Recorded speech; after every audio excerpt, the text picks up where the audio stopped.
Hi kiddos, this is Daddy. I'm going to continue reading Harry Potter while I'm away.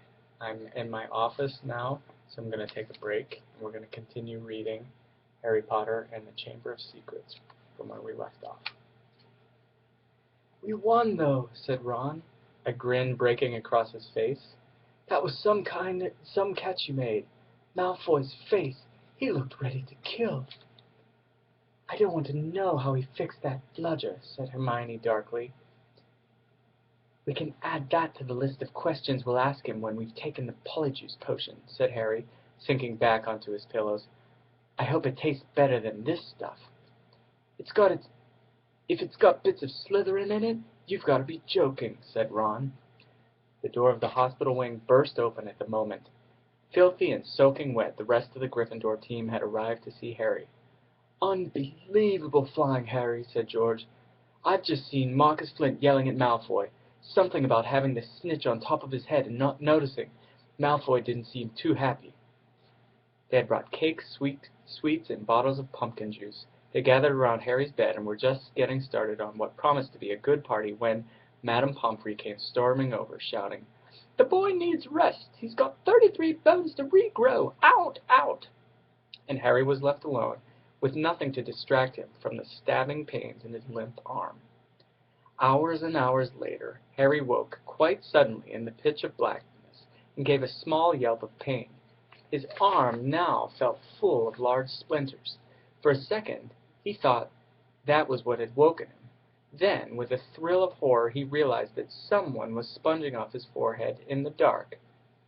"Get off!" he said loudly, and then, "Dobby!" The house elf's goggling tennis-ball eyes were peering at Harry through the darkness. A single tear was running down his long, pointed nose. "Harry Potter came back to school," he whispered miserably. "Dobby warned and warned Harry Potter. Ah, sir, why didn't you heed Dobby? Why didn't Harry Potter go back home when he missed the train?" Harry heaved himself up on his pillows and pushed Dobby's sponge away. "What are you doing here?" he said. "And how do you know I missed the train?" Dobby's lip trembled, and Harry was seized by a sudden suspicion. "It was you," he said slowly. "You stopped the barrier from letting us through." "Indeed, yes, sir," said Dobby, nodding his head vigorously, ears flapping. "Dobby hid and watched for Harry Potter and sealed the getaway, and Dobby had to iron his hands afterwards." He showed Harry 10 long bandaged fingers.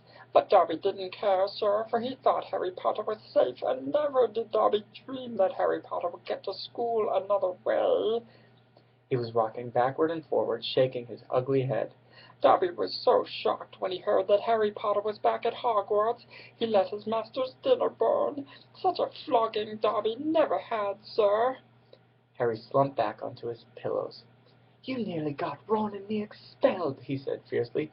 "You'd better get lost before my bones come back, Dobby, or I might strangle you." Dobby smiled weakly. "Dobby is used to death threats, sir. Dobby gets them 5 times a day at home." He blew his nose on the corner of the filthy pillowcase he wore, looking so pathetic that Harry felt his anger ebb away in spite of himself. "Why do you want to wear that thing, Dobby?" he asked curiously. "This, sir," said Dobby, plucking at his pillowcase. "'Tis a mark of the House Elf's enslavement, sir. Dobby can only be freed if his masters present him with clothes, sir. The family is careful not to pass Dobby even a sock, sir, for then he would be free to leave their house forever." Dobby mopped his bulging eyes and said suddenly, "Harry Potter must go home. Dobby thought his bludger would be enough to make—" "Your bludger," said Harry, anger rising once more. "What do you mean, your bludger? You made that bludger try and kill me?" "Not kill you, sir, never kill you," said Dobby, shocked. "Dobby wants to save Harry Potter's life. Better send home grievously injured than remain here, sir. Dobby only wanted Harry Potter hurt enough to be sent home." "Oh, that is all?" he said angrily. "I don't suppose you're going to tell me why you wanted me sent home in pieces." "Ah, if Harry Potter only knew!" Dobby groaned, more tears dripping onto his ragged pillowcase. "If he knew what he means to do to us, the lowly, the enslaved, we dregs of the magical world. Dobby remembers how it was when he who must not be named was at the height of his powers, sir. We house elves were treated like vermin, sir. Of course Dobby is still treated like that, sir," he admitted, drying his face on the pillowcase. "but mostly, sir, life has improved for my kind since you triumphed over he who must not be named.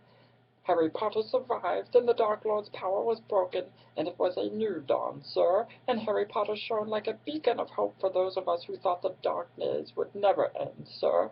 And now, at Hogwarts, terrible things are to happen, and perhaps happening already, and Dobby cannot let Harry Potter stay here now that history is to repeat itself, and now that the Chamber of Secrets is open once more."